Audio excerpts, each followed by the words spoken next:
KYC. So ka zo kana da tsohon bashin ne sosai ka update ɗinka. Idan ka shigo wallet ɗinka sai ka zo kana nuna da alama wani diga kamar irin su ƙara yawwa.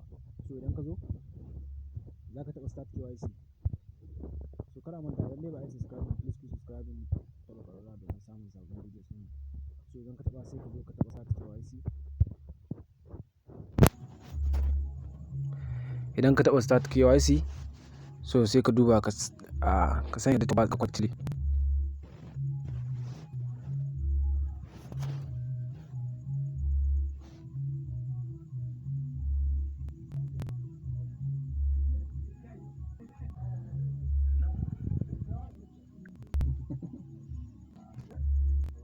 So kamar yadda kuke gani ne za ka saka first name naka, kuma ka saka last name naka, nan kuma ka saka nan kuma sai ka saka nan ka saka first one ka saka ranar haihuwanka, nan kuma sai ka saka month, nan kuma ka saka ko 90 nawa ne. So ku haƙuri na sassaka arrow da yawa. Sai ka zo ka misali my own 01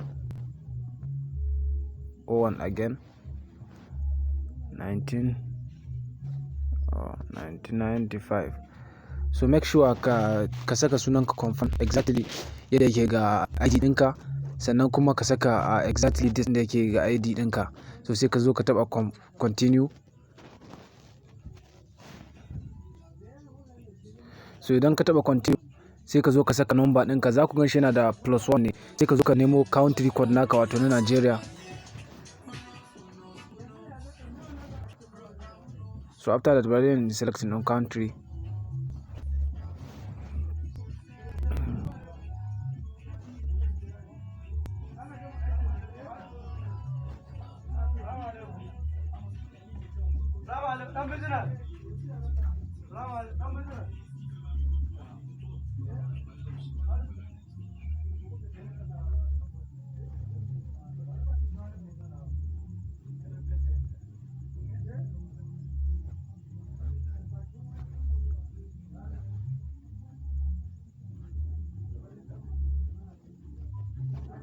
So next.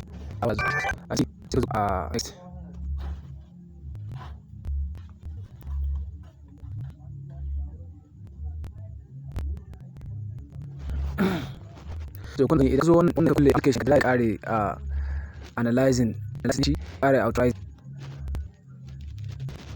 So za ku ga gashi nan all available steps have been faced. Sai ka zo ka taɓa continue. Za su yi notifying ɗinka after sun gama verifying nashi. So haka ne ake yi a KYC. So idan wani video da subscribing ku taɓa ƙararrawa domin samun sababbin videos ɗin mu zamu ba. Sai ku yi wa ƴan uwa su ma su yi nasu. Sai ma na gaba.